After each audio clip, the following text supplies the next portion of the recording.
Well, then let's start with introductions so that everyone knows who you are and what you're doing here. Misha, you're at the top of my screen. So do you want to start by telling us who you are and what you do and something that you're reading or watching right now? Sure. My name is Misha Grifka Wander, and I am an English grad student at Ohio State University. I focus on media from webcomics to video games and speculative fiction, so sci-fi and fantasy, with a special focus on sort of gender, race, and environmental issues. And what I'm reading right now is actually a really cool academic book that I'm writing a review on called The Paradox of Blackness, African American Vampire Fiction, I believe, which is using stories about African American vampires as a lens to explore what it means to be Black in America.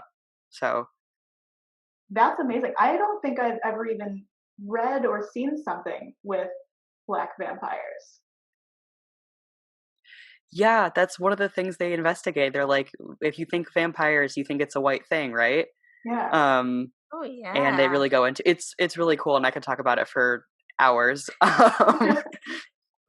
Word. We can Yeah. do that off recording. Please. I would absolutely love that. Shannon, do you want to go next?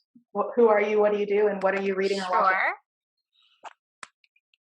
Yeah. I'm Shannon Odell. I am a neuroscientist. I just finished my PhD in neuroscience in December. No big deal. No big deal. And where I studied memory. Right now, I am watching a lot of Terrace House, the last season, the latest season, that is. I'm almost done with the episodes that are out on Netflix, and then I guess there's some like episodes they have in like the backlog, but then it gets shut down. So Right. Anyway, I've been loving it. I love Terrace House. So awesome. Kyle, what about you? I'm Marian. I am a science communicator, comedian like Shannon. Shout out. Oh yeah, I'm a comedian too. I forgot. plug, right? And I used to study physical anthropology, human evolution, and I taught human gross anatomy for a while out at Stony Brook University. And yeah, I know a little bit about a lot of stuff that I don't know is relevant anymore. So. Word. And I realized we didn't do pronouns. Mine are they, them. Thank you. Yeah, thank you for that. She, her. And I'm also she, her. So my name's Moiya McTier. I'm an astrophysicist and a folklorist, so that's what I'm bringing to this. My pronouns are she, her, and hers, and I am reading The Poppy War by R.F. Kuang, and it's giving me very like The Name of the Wind vibes, which is one of my favorite books by Patrick Rothfuss. So I recommend it. It's pretty good. It's like The Name of the Wind, but better, and by a woman, and it's like set in kind of East Asian cultures with myths, and it's really cool. The world building's pretty good, which is relevant to our discussion. Oh, did I share what I'm like watching, reading? Oh yeah. I don't think I did. So the last thing that I watched was Portrait of a Lady on Fire, which was very beautiful. But I feel like my actual reading time is spent playing Catan. Relatable. Yeah. Okay. I've been doing a lot of that too, so I get it. Okay. Yeah. Okay. Yeah, Animal Crossing. I also could have included what are you playing? What other worlds are you inhabiting in your brain? Yeah. All right, so let's get started on the planet. So I you may have seen in the subject line of the email that I called it Eccentric World, which I realize might not be very clear.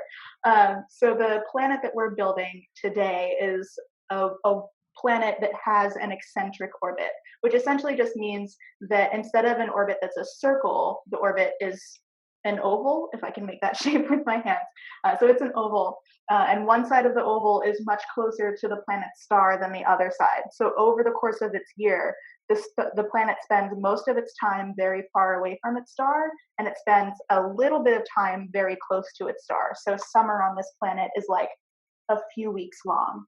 And over the course of its year, it experiences extreme temperature and brightness swings. So when the planet is closest to its star, the star looks 2 times brighter. It looks twice as bright as our sun does. And the temperature is about 20% higher than we get here on Earth.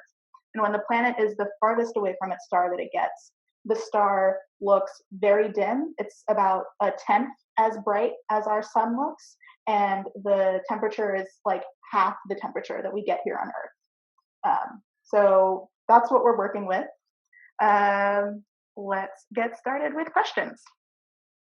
So the first thing that I usually start with is thinking about the biology and what the aliens on this planet would look like. So what types of physical traits do you think the aliens on this planet might evolve? And maybe Kyle or Shannon can start, because you study bodies. Yeah. So funny.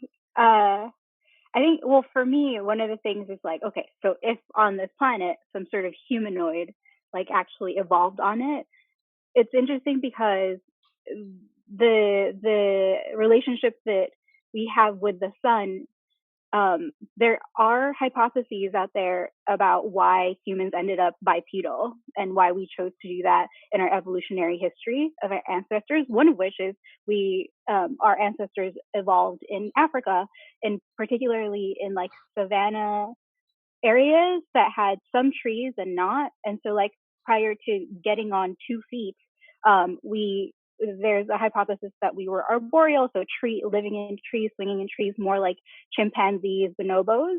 And so like there was a point where we moved on from that kind of tree environment, and that kind of like helped us, pushed us to evolve to walk on 2 feet. And so I wonder what that would mean in terms of like not having too much sun. In which case we didn't, you didn't need to have a pressure to be on 2 feet and be less exposed with the heat, or not have as much hair, for example, for your thermoregulation. So maybe these are just like hairy, like surface dwellers, or maybe they're naked underground people. I don't know. Yeah. That's what I was thinking. I was thinking a lot about the temperature swings and like what that means, and like would that mean, because like most species kind of like homeostasis, they like things to stay the same. They don't want to. So I'm wondering if it's like, do the species like all live underwater, like deep underwater all the time, so they don't really have to be affected by the change in temperature, or like, are they super mobile in terms of like they go up high into the mountains when they're in the hot time, and then when it's colder they go back to like to the just like not the mountains. Why can't I speak? But like trying to think of how they would want to regulate their temperatures and how that would change their behaviors, not just like whether they have feet or not, or like what they look like, but also like I'm of course thinking about their behaviors because neuroscientists, that's all we think about. Yeah. So the cool thing about this. Oh, go ahead, Misha. I was just thinking, like, we have animals that hibernate during the coldest part of the winter, and maybe in this world, I wonder if we instead would have animals hibernating during the hottest part of the year, because most of the year is the coldest part of the year. Right.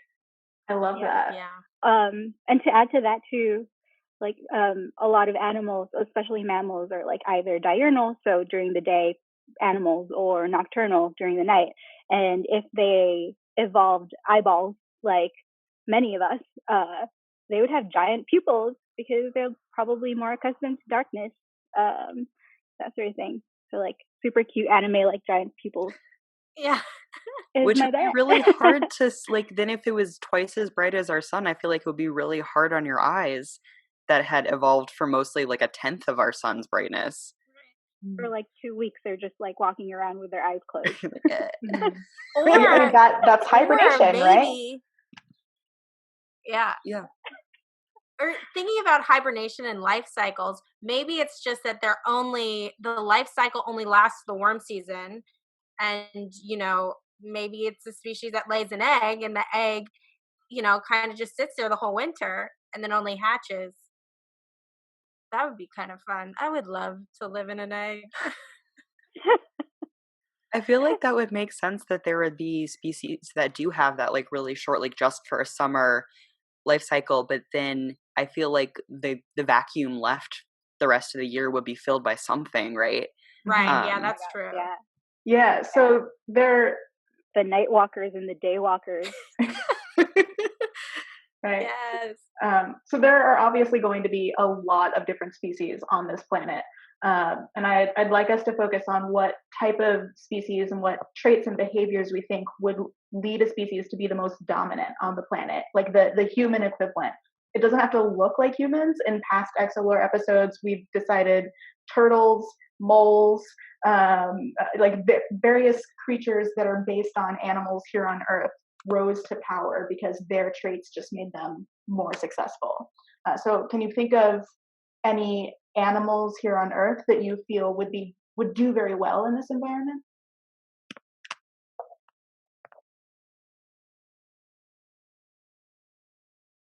I think that you have the two potential options, right? Are the like animal that's like well adapted to the cold part of the year and is able to sort of hide or hibernate or move to withstand the warm part of the year, or highly adaptable animals, more like humans, I guess, that are able to survive throughout the year through use of mobility or tools or something like that. And I feel like you could follow either path.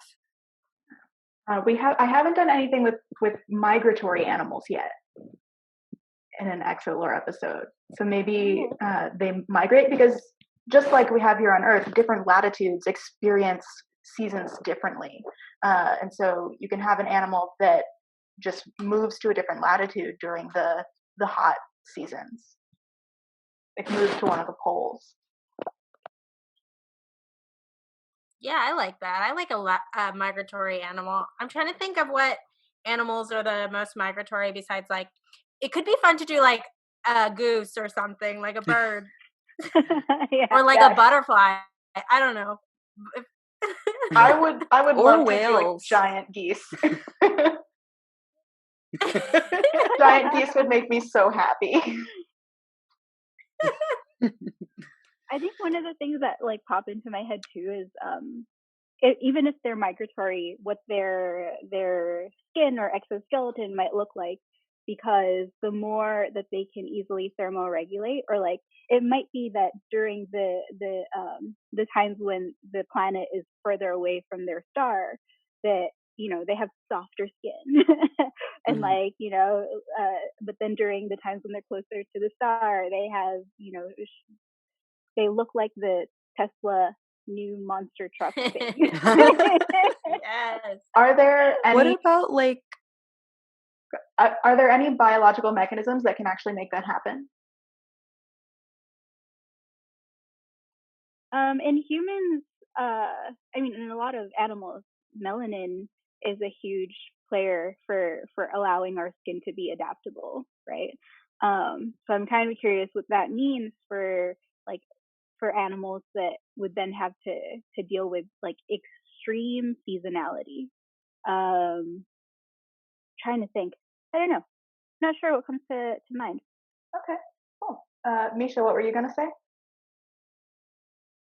I was just thinking that I don't remember who, I think it was maybe Shannon mentioned underwater, living in water is like a potential way to help with the homeostasis issue.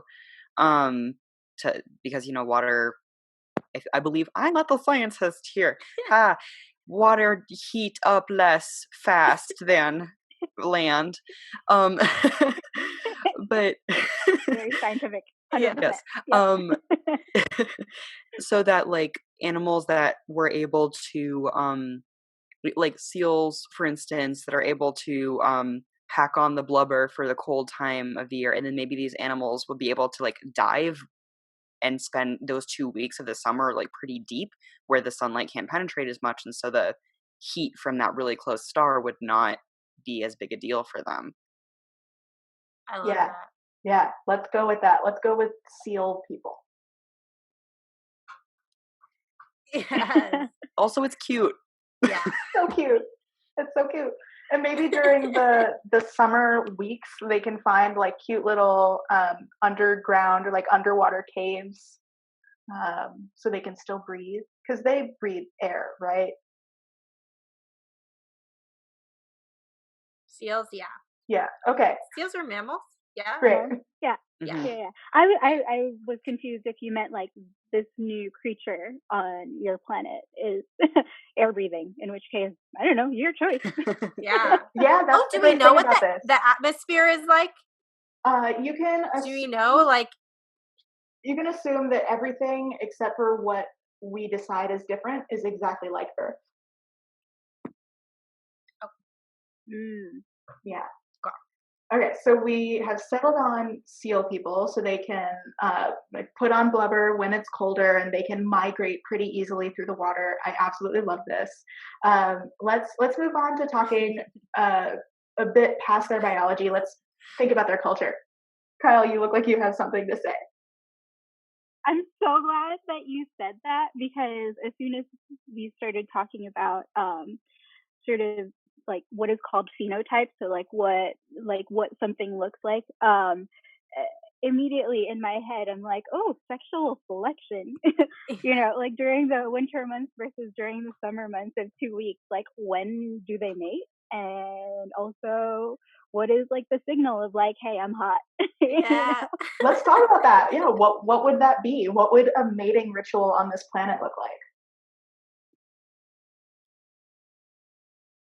I was thinking about like you were talking about underwater caves, and I kind of liked the idea of having that time when in the summer when you like go into down into the depths, and it's like 2 weeks that are like totally different from the rest of the year, and I feel like that could feel sort of like a sacred time of the year, or potentially that's the time when you're like, hey, I found a really cool cave. You want to come check out this cave I found? I love that. And that kind of reminds me of my favorite animal behavior that I can think of, which is bowerbirds that create the bowers. Does anyone else know this? So bowerbirds like create they're birds, and they like use twigs, or they'll use anything they find to create like a beautiful little space in the forest, and that's how they attract mates. It has nothing to do with the mating. It's just they create a beautiful space. Aww. and then the mates come and they check it out, and they're like, oh, I don't like it, or oh, I like it. And I just love that idea. That's of like perfect. I love that because it's like the sexual selection is, can you signal to others that you can make the coziest den yes. the hottest months or the hottest weeks of the I also love this because I imagine that sets up a market or like an industry for consultants who will help people build the best like underwater cave dens that they possibly can to attract mates. Like that is a job that people will have on this planet. Yes. Nice. Yes. Well, and like I think that translates really well from the pure like sort of biology of like, can you make a safe place to live during the summer, to the cultural like, well, like I really liked this person's cave at first, but they had decorated it like really pretentiously, and so I wasn't into that. Like it translates really well into culture and the sort of like higher intellect. Yeah, there could be whole reality TV shows about this on the planet. Yes. Oh my I gosh, wonder like what picking those a cave, paintings would be like. picking a cave before you pick your partner, like Yes, it's like blind dating. It's like, yes. or you get to just see the profile, but you don't get to see the pictures, and it's like choose, and it's like okay. Oh, this is fantastic. And since we're talking about dating and mating anyway, what about beauty standards? What types of traits would be really attractive on this planet? Blubber. Yeah. Blubber. Yeah. Fur. Yeah. A lot of fur. Mm-hmm. Mm-hmm. Maybe tusks. A big Do they have tail. tusks? Is that walruses?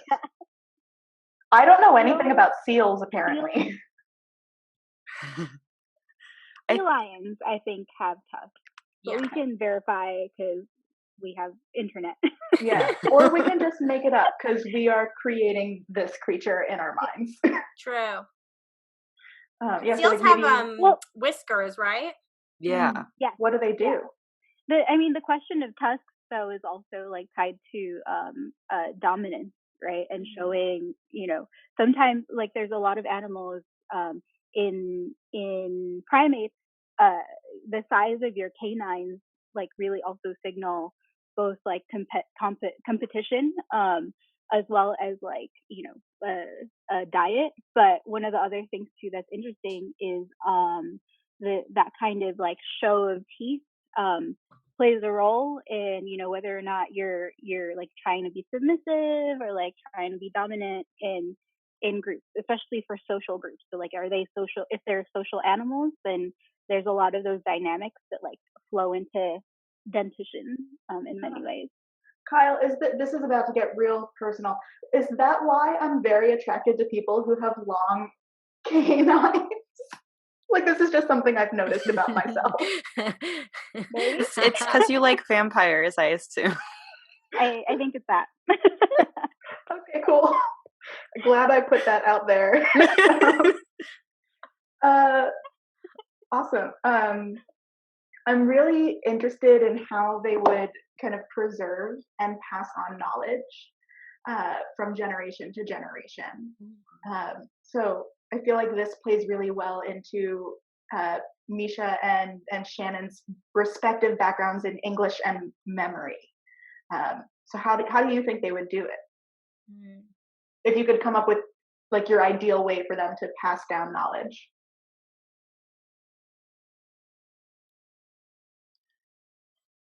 I feel like there's a question of preservation just to do the physical like situation of being underwater, right? Because like paper not super great.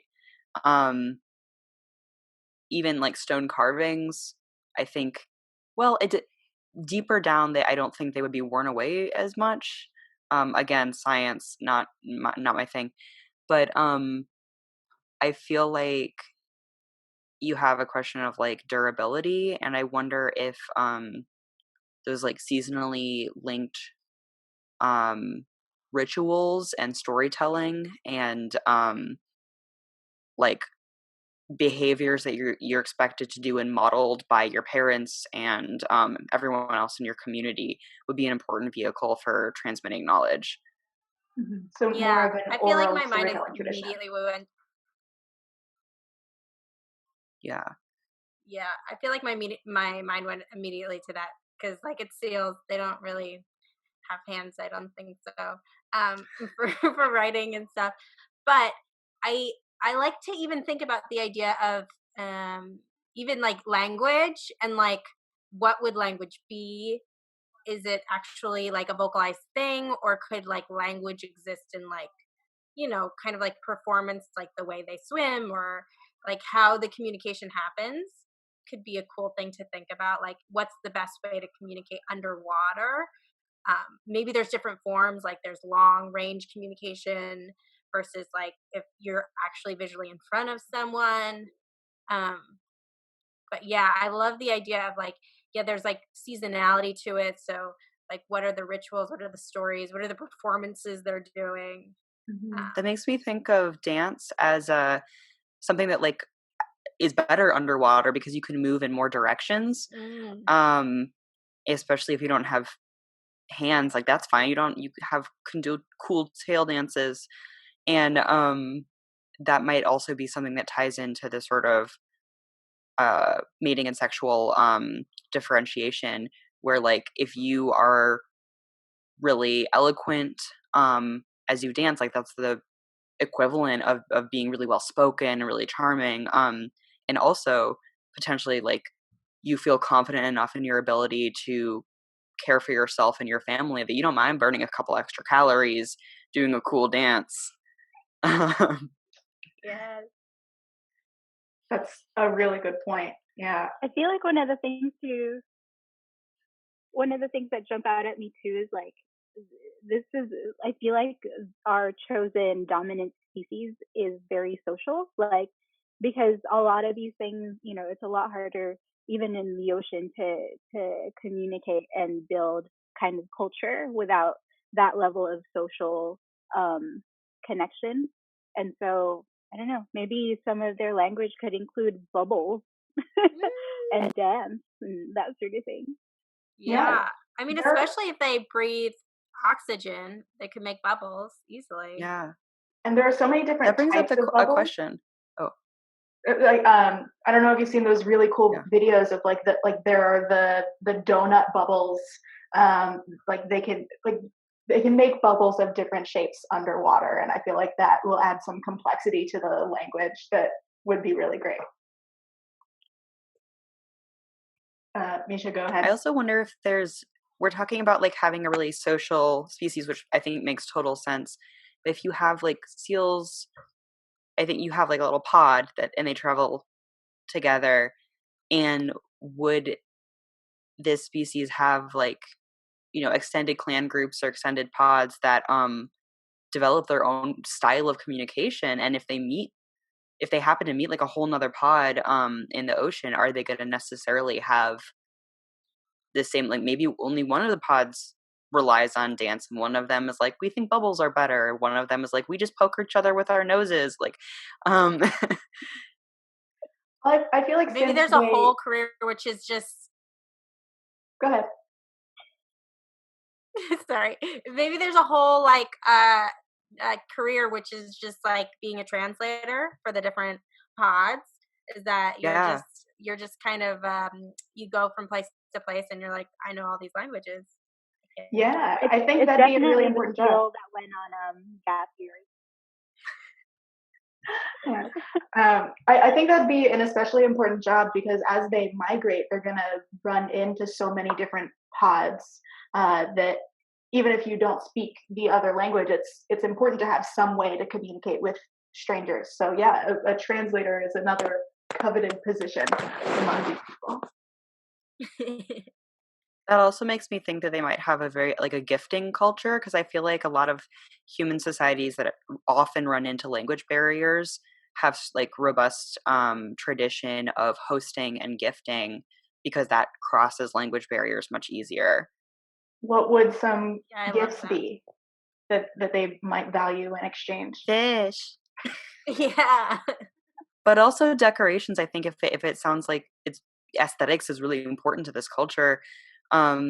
Things that you can put in your home, things that you can use to decorate your area and attract whoever you're trying to attract would be really valuable. Yeah. So things like stones and coral and colorful underwater plants type of thing. Yeah. Yeah, I could see there also being another career of like, I'm thinking only jobs, of like individuals who go out like not near where the pods are and just search for things like at the water's edge to collect and bring back, like weird plants or like just like weird rocks and stuff. Yeah, scavengers. Yeah. Well, and there's stuff like Petoskey stones and stuff that I think they're a lot easier to find at the on the beach rather than like all the way underwater. What are those? Yeah. Oh, Petoskey. This shows I'm from Michigan, where they're like it's a big thing.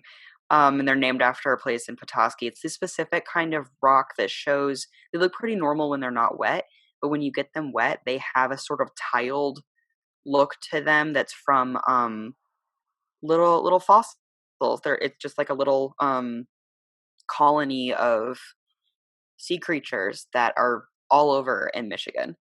But they're really pretty, and people like polish them and use them as jewelry and stuff. I love it. That's so nice. Got a lot. Yeah. Michigan trivia. This could fall into the realm of gifts, but I have a two-parter question. The first part of this question is for Shannon, and it has to do with drugs. So I'm really curious about what makes some substances react with our brains to get them high. Is it because they're rare in our environment, so our brains just aren't used to them? Yeah, I mean, it depends like what we're looking about in terms of drugs. If we're looking at the high aspect, then it has to do with like normally the feeling of like high or like is like associated with serotonin. So it's the actual like, you know, it activates serotonin receptors. In terms of like the addictive nature of why we like drugs or we seek out drugs has to do with dopamine, so another neurotransmitter. So it's not actually that they're like rare, it's actually that they act on, you know, things that they act on receptors we already have in our brain. So that's why they actually work the way they do.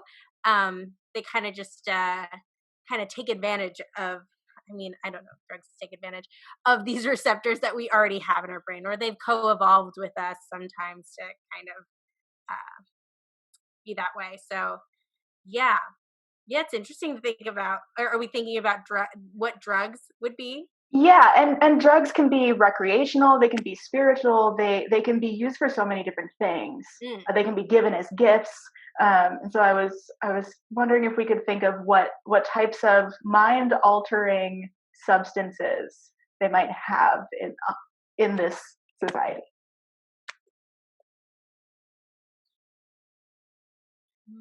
I guess that's just something we like have to make up unless we know the chemistry of everything under the ocean.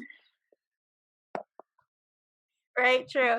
I mean, we could also think about things like if they do have, you know, brains similar to ours, there is a inherent, like if we were talking about novelty, like most species are drawn to novel things, you know, novelty actually elicits, you know, a rewarding response. So there is, so maybe super novel things in these species brains, maybe they do act like a drug where they become really addicted because you want that novelty. Mm-hmm. That would maybe stimulate a migration response as well. Oh yeah, that's true. Of like you want to go to a new place, and yeah, because they have to be driven, in some way. Yeah, and I can imagine that there are some things like plants that only grow during the 3 weeks of summer. And so there's a huge push to gather as much of that during that short period as you can and kind of stock up for the rest of the year. And you can even think about like, you know, things that are grown in warmth, or they might be high in sugar and things like that. And that's always going to be something that's rewarding as well, because it's just like a high energy content. And yeah, most species brains are wired to like really like things that are high in energy. Yeah, that makes me think that like because the summer weeks will be more extreme in temperature, right? You're more likely to get fruits and flowers that are like so sweet during that time, and so they'll probably be like the rush to land specifically for that sort of thing. Or like there's a very particular seasonality where these guys will, you know, get high or get drunk, right? Like sugars get you drunk, fermentation. Right. So yeah. So maybe there's that push-pull of like it's sort of dangerous for them to go up to the surface because of that extreme heat. But you have like, if you're one of the daring ones and if you're willing to like put your body through that, there's all these cool flowers, fruits, like algae blooms, I don't know, that await you on the surface and will be really valuable if you can make the journey back. Yeah, that's another job right there. I like that we keep coming back to different roles that the society would have. That makes me happy. I like saying that they're roles and not jobs, because they're not constrained by capitalism or anything like that. Right, we're not trying to dictate their economy. You just have roles. Yeah. No jobs. Yeah, I like that too. We keep talking about how they would react to the different seasons, but I feel like we haven't talked about we haven't explicitly talked about how they would perceive and measure time, because we measure time by, like, the sun always looks the same, and it has a very predictable way of moving across the sky, especially if they're underwater. They like, and with the weird orbit that this planet has, that's just probably not the same. So how do we think they would measure time or perceive it? Would they even care? Are they a very chill people?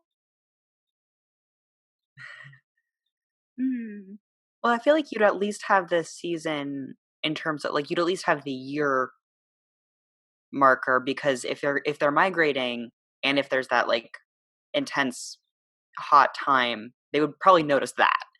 As for, like, day-night cycles, though, that's really dubious. Whether I think they would keep track of that, and would depend on what their sleep cycle is a little bit, right? I guess my question for too is, like, what would the tides be on this planet? Especially since, like, the sun is a little further. Are there, the stars are a little further? Like, are there moons? What are the other things that might affect their environment, especially if they're water-based primarily? That's a really great question. I hadn't even thought about tides, but now that you bring it up, so the planet has a moon. It's the same moon as ours. It goes around at the same speed, which means when the planet is far away from the star, the moon is doing, it has like it's dominating the gravity slightly more, so that the tide is slightly bigger on the side that's, like, closest to the moon, but the tides on the other side aren't as big. So, like, instead of getting 2 high tides and low tides a day, there would be one very high tide facing the moon. And then when the planet is very close to its star, tides probably wouldn't be as extreme, because the star is just dominating gravity so much. So that would even make it easier for them in some ways to go up onto the shore and collect these fruits and flowers that grow in the summertime. Yeah, I like the idea that they're, like, very in tune with the tides. Like, they like regulate time by, like, paying attention to the tides or seeing where it is. I wonder if there's even some, like, kind of structures in, like, different pods. Like, they've, like, kind of a calendar system of, like, when the tide gets to there, when the tide gets to there, they know kind of where they are in the year.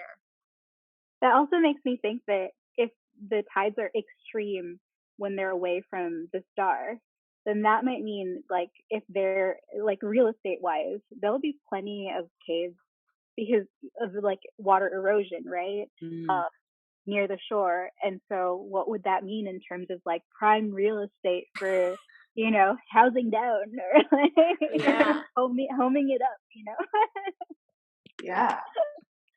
And how do they, if this isn't a capitalist world, how do they decide who gets the nice caves? Is it based on a nice is a nice cave one that is underwater, like, is, like, deep underwater all the time, or is it one that, like, has a lot of variety? Because I think it would like, who gets it, what might also depend on what constitutes nice, because if the nicest caves are ones that are, like, safely underwater all the time, people who are older or needier, or, like, need to be protected somehow, might get those.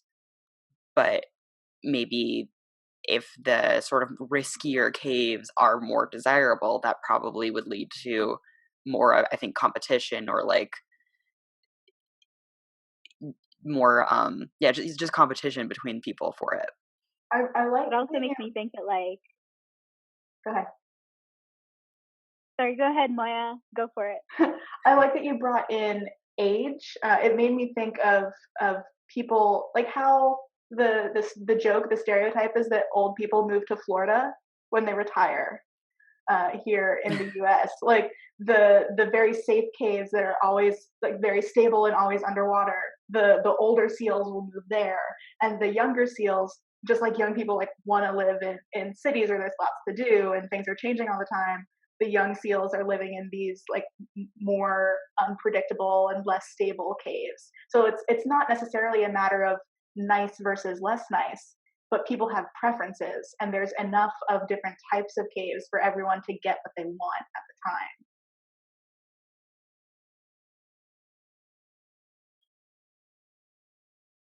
But Kyle, what were you gonna say? Kyle, what were you gonna say? Oh, it also, along the lines of what you're saying, Moiya, I feel like that would also have implications for like the types of, attraction. Are you attracted to the bad type, the homey type? Like yeah. How dangerous of a cave do you like? Right. Yeah, I mean, especially that also brings up though. You go. No, go ahead. No, it goes back to the decorating your cave as a mating ritual. That's all I can say. For sure. That also brings up the question, though. I think we are imagining that you have, like, you choose a cave location, you decorate it, and that's a home space for you. How does that fit in with them being migratory?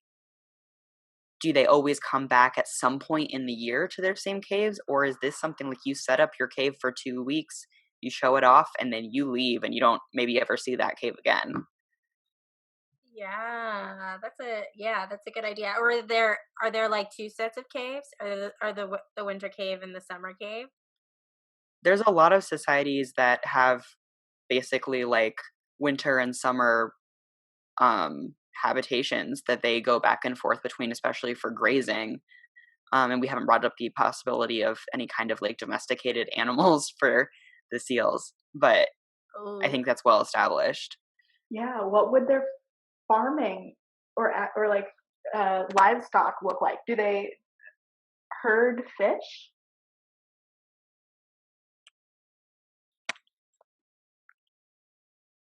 I like oh, go ahead. Oh, sorry. I feel like you could. I mean, you can't really put them in like a pasture because they'll just like you can't build a fence.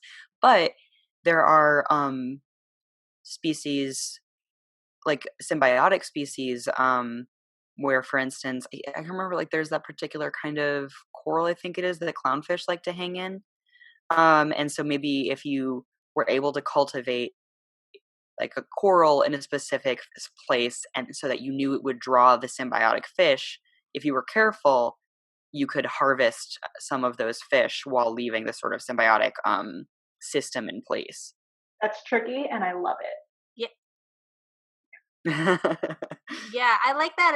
It's the idea of like, or like rather than having like, like sheep or anything like that, it's more like farming. It's like kind of I immediately thought of that they would have like logs that have like algae and fungi and stuff living on them that they like collect and they place in like a little farm.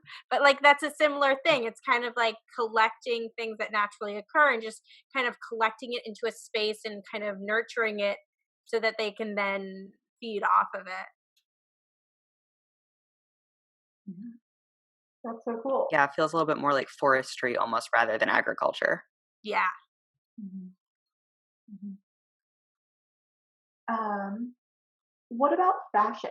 Like, I know that seals don't wear clothes here on Earth, and if you're underwater, you probably don't wear clothes like we wear, but maybe jewelry. They all have hats, top hats, all of them. That's the one thing they have, top hats. They must have a top hat. Totally. And everywhere they swim, they're just like, stay on. Yeah, it makes no sense, but it's kind of a thing. Culture. Yeah, exactly. I think that you could do something really cool with tattooing. There are inks and needles aplenty underwater, even if not the kinds that we usually use for tattooing. Yeah. Well, there's a lot of animals in the ocean who, get scars and scarring in many ways, and it becomes part of their story and their signal to their social group. So that could be part of it. Yeah. I really like that. I also really like the idea of elaborately decorated tails. Like, I think of tails as something that are purely functional, but what if they found a way to turn them into something like art? And that's how you really like show your individuality and your personality. Maybe at one time there was a seal that like fell into a bunch of kelp and then came back home and it was just the fashion, Yeah. Like a feather boa made of kelp. Yes. Right. Like at first it was like, oh my gosh, I gotta get out. Oh, help. And then everyone's like, you look good. Yeah. That's a thing. I like that. Yeah. I also love the idea too of tying in like decorating your tail with like life cycle marking, like maybe when you feel like either when your community or you determine like I'm an adult now, you fill up like a certain portion of your tail with scarring or tattoos or jewelry, and then like at another important moment in your life you do like another section, and so you can like glimpse at someone's tail and sort of see where they are in life and how they feel about that by the amount of decoration and the type they've chosen. Yeah, I like that, especially in terms of like when we were talking about communication and language, since it's a little more like elaborate, there might just be a lot of visual cues that they'll be able to tell like a lot about a person just by like how you decorate your tail. Yeah. We also talked about the sort of the desire and the danger of going into, the mountains or whatever during the hot summer months, what that means in terms of them going back into their habitat, and like what plants they drag with them on their bodies, and that becomes part of like their story or their fashion. It's like, oh, Joe over there went into the brushes and so he's covered in needles. How cool. Versus like somebody else who's just covered in like, I don't know, like moss. Like, oh, you just stuck around the shores. I see. Okay. Yeah.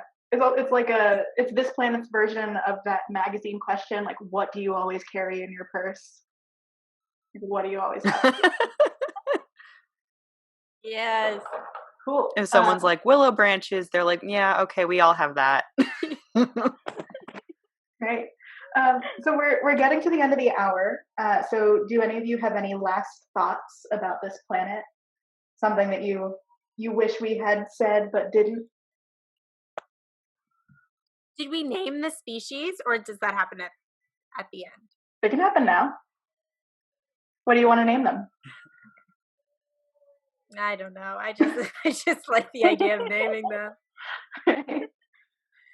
If anyone has any ideas, I'm bringing nothing to the table. I just would like a name.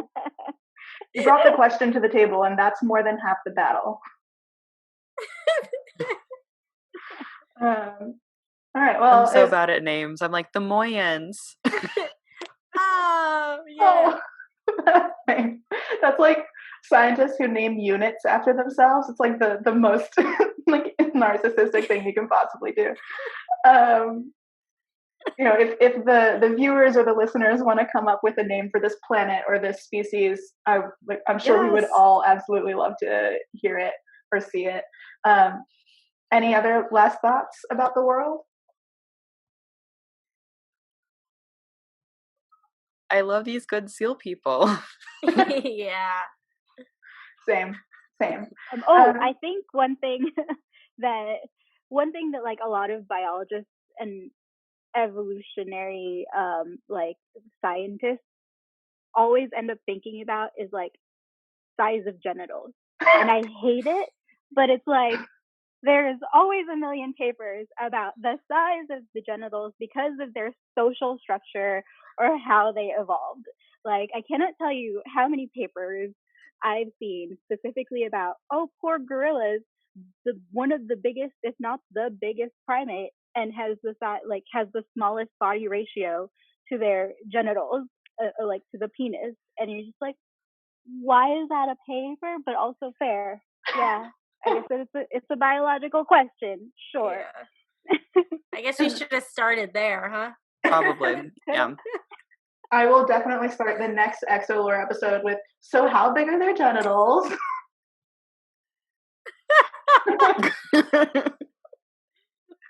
Great. Well, Kyle, how big do you think their genitals are? I think it would just depend on like how big their teeth are. Right? Because a horrible image of like seals with just massive teeth, like their cute little seal faces, and they open their mouths and they're like, rah! Yeah. I like the idea of their genitals being in their teeth. Right? You mean in their mouth or like actually in the teeth? You never know. Like their teeth open and it comes out. Yeah, right. In like a little, yeah. Yeah, they bite people to reproduce. We're back to vampires. Oh boy. Here we go. Here we go. Okay, I feel like we were all joking, but this is officially canon for this planet. Like this is real. Okay. Yeah. Great. So now we are actually very close to the end of the hour. If people want to learn more about you and keep up with what you're doing, how can they do that? And let's go backwards from before. So Kyle, how can people find out more about you and what you're doing? They can find me on Twitter and Instagram at Kyle Marian, KyleMarian. And what are you doing? You do a lot of cool shit. So tell us about it. I mean, there's a pandemic, so I've been on hiatus. So mostly just like, playing Catan. If anyone wants to play Catan Universe with me, let me know. That is where I am because I don't own a Nintendo Switch. There you go. Nice. Shannon, what about you? You can find me on Twitter and Instagram, both at Shodell, SHODELL. You can check out the podcast I host called The Science of Self-Care, where me and two comedians look at the science behind the latest self-care fads. You could also follow me on my other podcast called Fun City, which is an RPG Shadowrun podcast. Ooh. I think Misha just found a new podcast to listen to.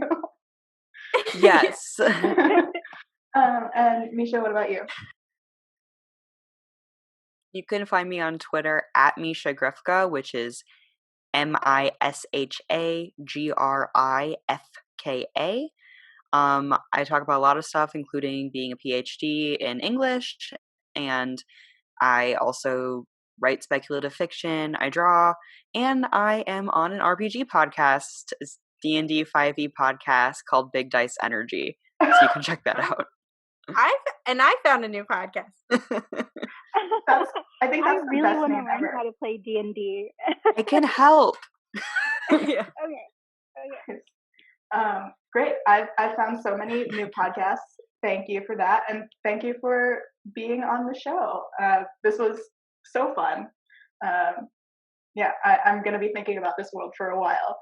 And to our listeners and viewers, if you are also going to be thinking about this world for a while, please feel free to make some art about it. Share it with the hashtag ExoLore, and I'll check it out. I absolutely love when people send me art about the worlds that we create here. So please do that. But I think that's the end. We'll end there. Thanks again so much.